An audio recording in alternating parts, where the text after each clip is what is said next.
I was really looking forward to installing our planned exhibitions at Salisbury Arts Centre at the start of the year 2021. But for all of us, the reality is very different, and I am back in my house creating visual arts content for our organization. In the last year, we all got used to doing things very differently, and we also got used to repeatedly changing and altering our plans, and we learned to interact with each other in very different ways. But the thing about artists is that we are restless, and that no matter what, we will carry on with our work, and this work is in sharing, connecting, and communicating with our audiences, because the main purpose of an artist is to make sense of the world we find ourselves in. And this is also the reason why our organization, Vulture Creative, which is a registered art charity, did not stop producing artistic content throughout these difficult times.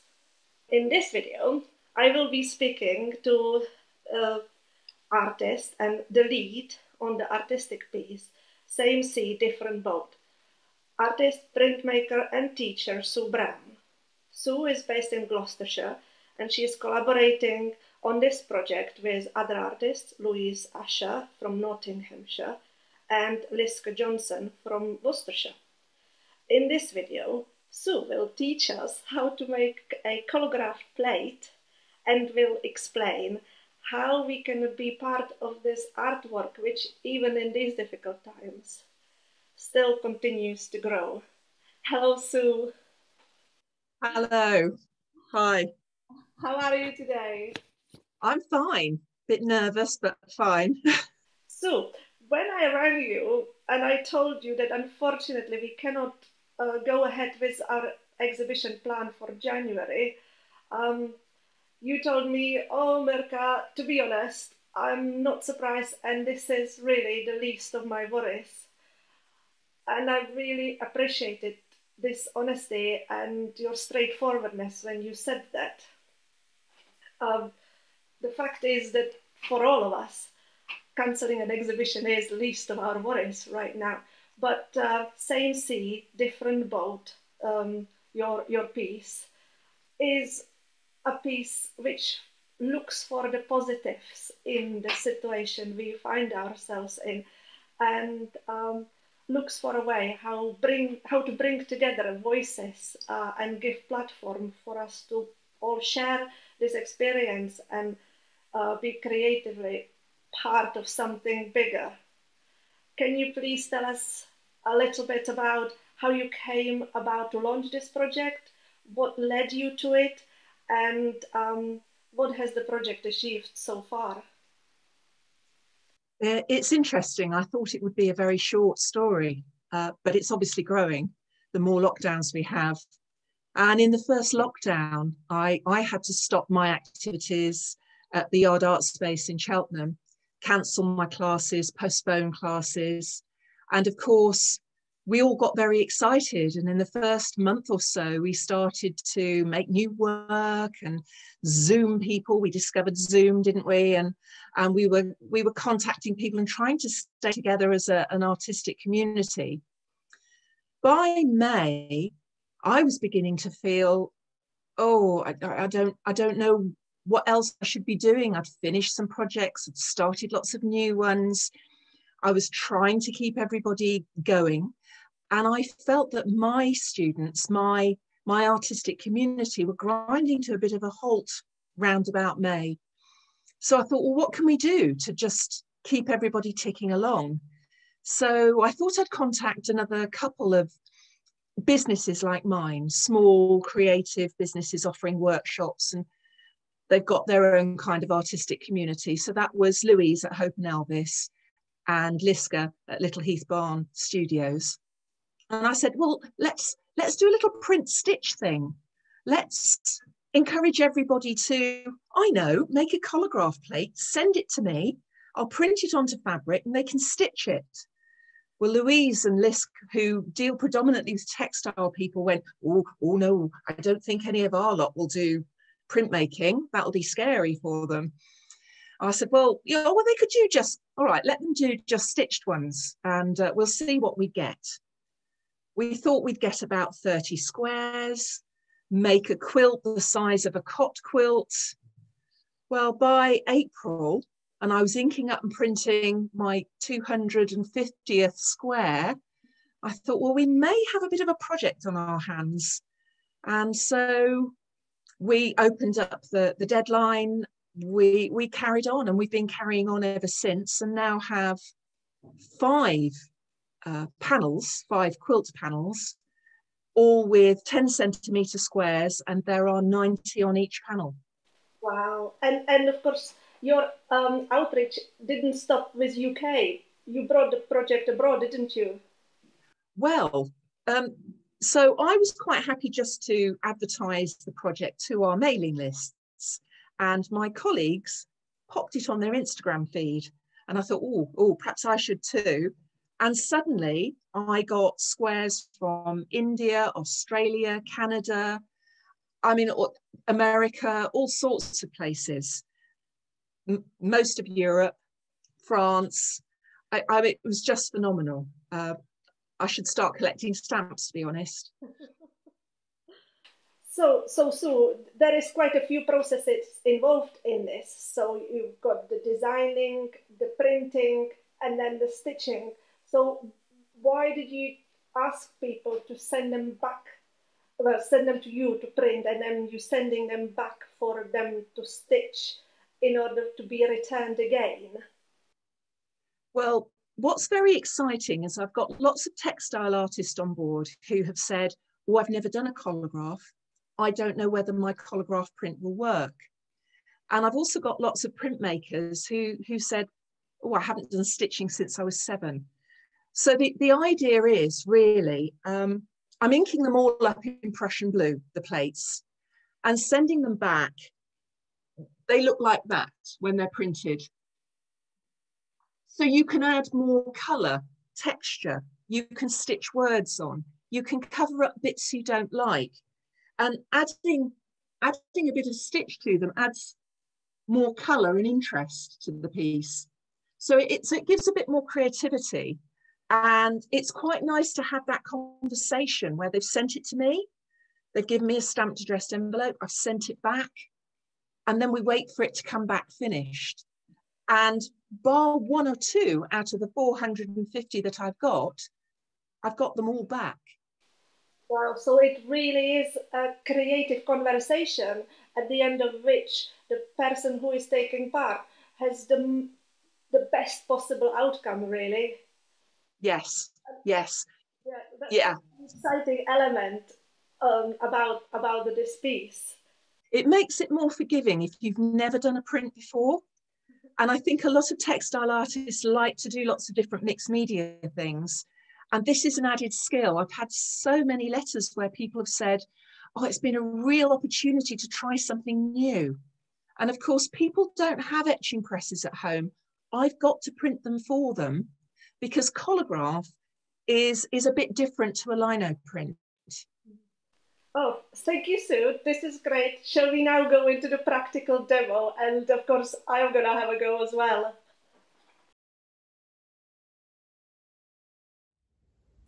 There are lots of different ways of making a collagraph plate, and I'm going to show you a very accessible way into this process. What you need is a piece of mount board, 10 centimetres by 10 centimetres for the project. You could use cereal box card. That works perfectly well. It's a bit thinner. And a selection of textured wallpapers. Now you might have some under the stairs where you've been doing a decorating project. I believe you can get free samples from your local DIY shop. And I'm going to use this one, which reminds me of hills on a wintry walk. So I'm going to tear a shape out like that, compose my image there, and I'm going to stick it on with, I'm using exterior wood glue. You could use ordinary PVA, it's whatever you have to hand, But what you need to do is make sure that you've put the glue right up to the edges of your wallpaper so that you don't create any little pockets for the ink to slip into when I'm printing your plate. So cover that with glue.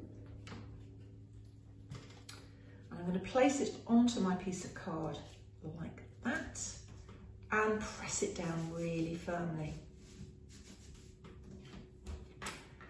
I'm then going to cut away the extra, like that.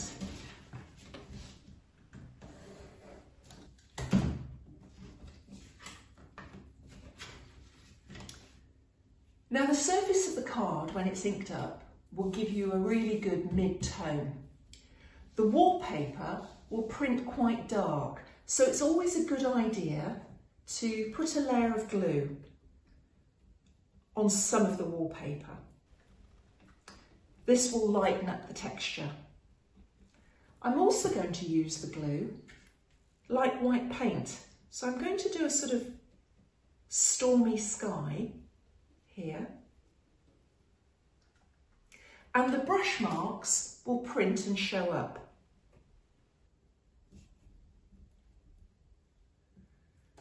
I'm going to use a pointy stick, and in the wet glue you can draw into it. So I'm going to create a sort of tree line on my hillside here. A little bit of scribbling. You can draw quite detailed images using this technique by scraping into the glue. Remember though that it will print the other way around, so if you want to do words or anything like that, make sure they're back to front. The other way to add dark marks and drawing is by using a sharp Stanley knife blade and cutting into the surface. So I'm going to create a sort of fence scrubland here in my foreground. And these cut lines will ink up and print darker than the background surface of the card. You could also make much stronger marks by cutting and peeling out sections.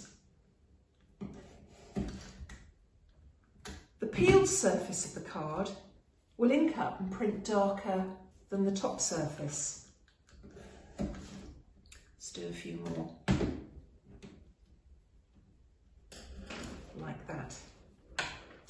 I can also do a little bit of drawing with a finer paintbrush, again using the glue, like this into the foreground, just here and there. Add a bit more vegetation to my wintry walk. Perhaps a few dots to create cow parsley. You can be very expressive with the glue. And if you think you've made too big a blob, you can get your stick and again draw into it. The lines you make in the glue will print quite a nice dark line. And it's as simple as that. So I look forward to getting your plates and seeing what stories you have to tell about our lockdown experience.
So this is a new for me. I am following instruction rather than being the teacher. And I haven't done printing for about 26 years. I think we've done a bit at university, but it was really quite nice to revisit this process, but also to think about the significance of the plate and what it means. So this is how I started. This is the view from my window. I can see Salisbury Arts Centre, I can see the cathedral, and that was my starting point, and I thought that that is what I will recreate in my plate. And the more I thought about it, I was thinking actually I want to include a view which I don't see, and so I started to sketch very quickly, obviously, the building that I see and the building that I grew up with, which in the same way imposes on the landscape back at home, like the Salisbury Cathedral imposes on the landscape here. And the building is a shrine of Saint Bartholomew in my hometown Colleen. And so I started to work on a composition which will include both of the buildings, and came up with a plan where the cathedral sits behind hills on approach, and it's this sort of welcome homecoming in the same way that the shrine of St. Bartholomew always is visible from a road when you're coming, when I'm coming back home. So that's how the composition came about. Now with printing there is a very interesting thing that happens. It all becomes, everything becomes in reverse.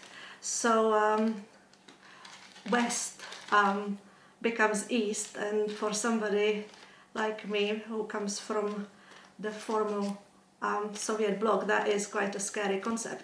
So in order to prevent that, what you can do is use tracing paper, trace your design on a tracing paper and then flip it. So you end up with the reverse image, and when it's finished it will print the right way round. Now I didn't have any tracing paper at home, but I had a kitchen greaseproof paper which works just as well,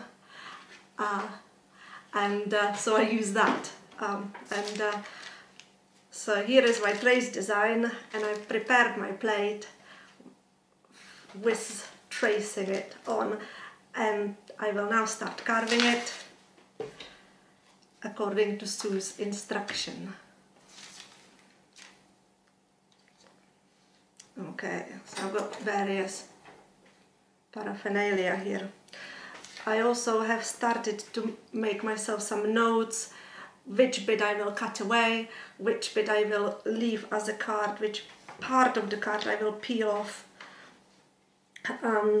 and where will I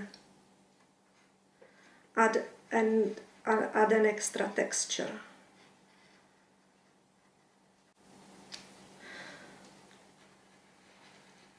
So I'm cutting in.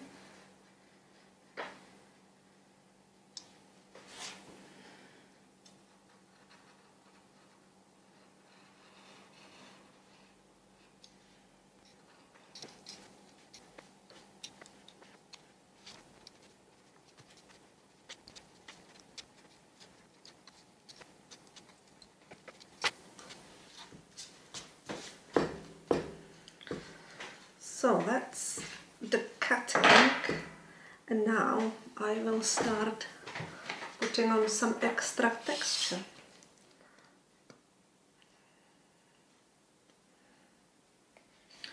I'm using PVA glue.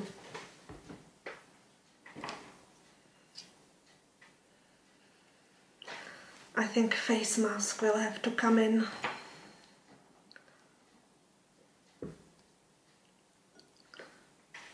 Oh, and I just noticed I have not cut out the road. Now, a lovely thing about this project is that if you want to have a really little detail, then that can be added in as part of the embroidery. And one of the lovely things about both of the buildings in my plate is when you walk past them in a certain light, the light shines through the windows in the towers and spires, and that will be the detail I will add in through my embroidery. Alright, so now there is a river running through my hometown, Colleen. It's a river called Elb, and I thought I would make that river with adding in a little bits of the face mask.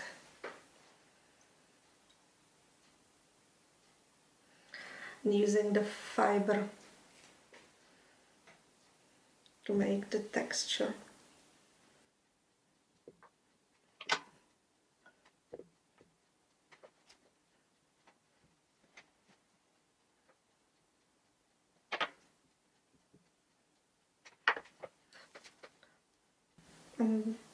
There is also a very nice bridge in my hometown, built in a functionalist style, and so I'm using a little bit of the face mask as well, mimicking this bridge. So here we go, going from Wiltshire to Colleen in central Bohemia.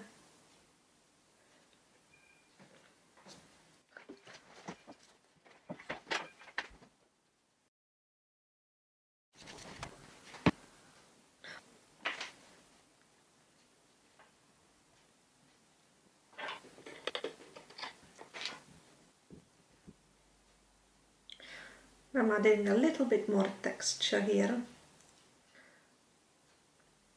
I will cut that off once it's dried. And try to mimic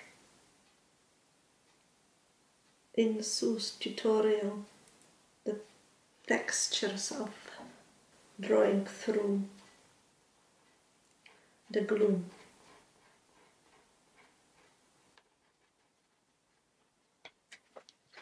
I think it helps to let the glue set a little bit before doing this, so I'm just going to add in more of this fibre for my river.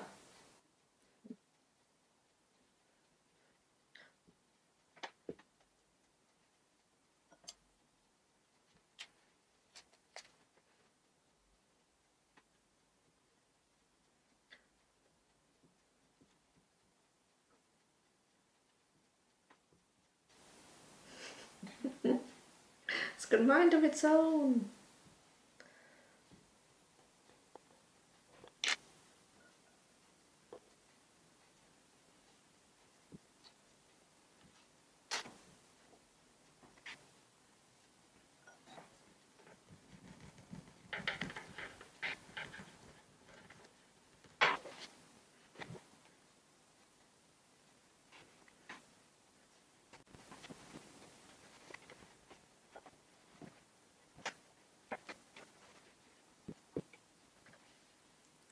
So I'm gonna let it dry now and see what prints out.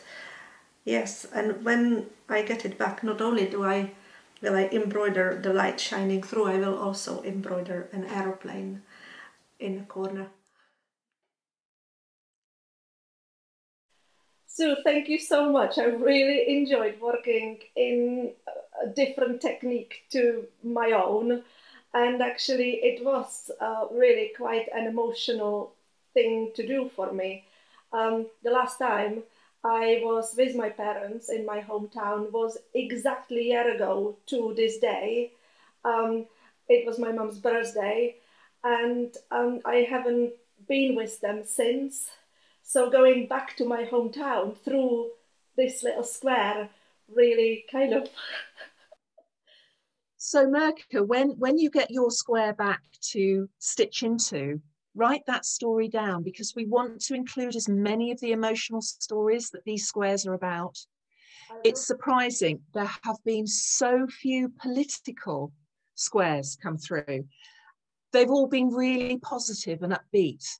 Walks, Zoom meetings, pets, baking, gardens, wildlife. It's just been fantastic. And I think it's given people an outlet to look positively and to be part of a much bigger picture. Yes, and it kind of, on a very different level, connected me with my home. And yes, I can only kind of pray that the day that we can travel freely again will come soon. Yes. Anyway, let's now cover a few practical questions before the end of this video. So I wanted to ask, does Collagraph lend itself mainly to kind of broad abstracted work, or how deep into detail can you go with it, or how would you approach a figurative work, for example?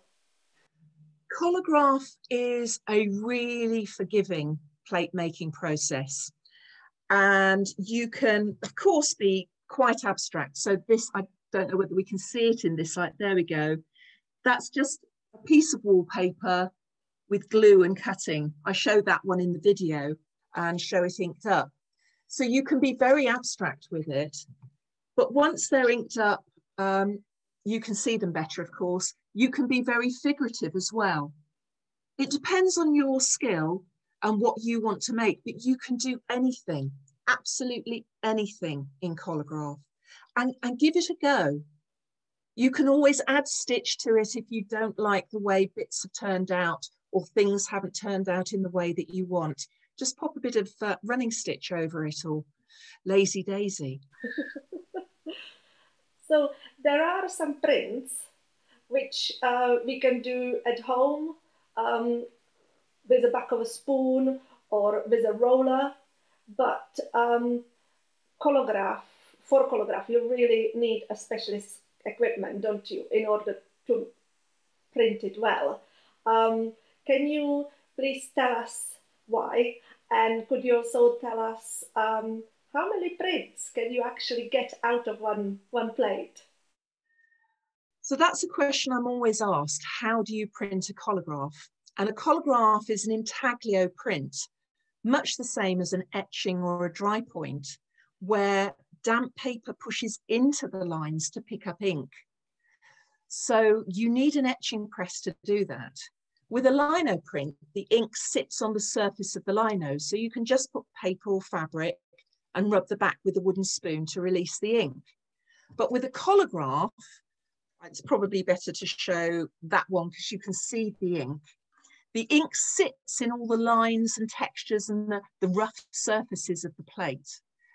The ink is then wiped off the shiny surfaces, which create white, and the fabric is then put on the top, and then it's run through an etching press, which is a bit like a mangle. You can see it in the video. And the fabric is pushed into the lines and textures to pick up the ink.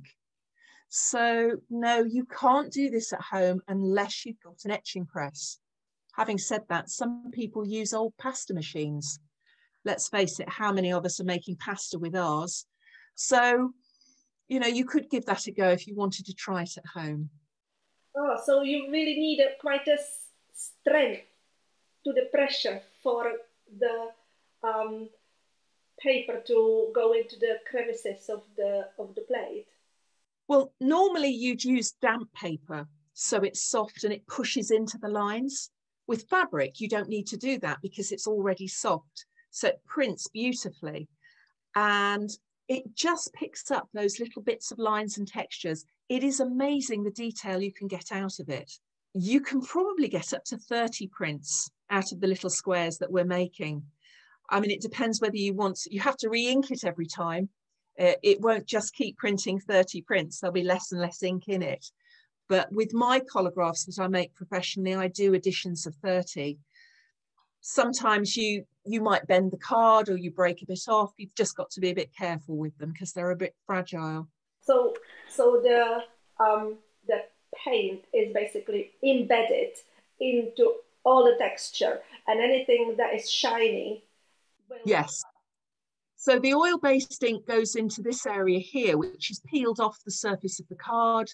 This is the glue, and you can see I've printed this a few times, and you can see that the ink has stained the dark areas, so it'll print that colour. And where the glue has been, and where I've drawn into the glue with a stick, you can see those lines there. The ink sits into those lines, and the rest is clean. So this will print as you can see it on the fabric. It's very satisfying process, and the reveal, it's kind of like opening the door in the kiln. Oh, it's the best thing. That's my favourite bit. And with these plates, having people's plates come through, and then when I ink it up and print it, and wow, you know, it can be it's always absolutely everybody's plate has been a joy and a really lovely surprise.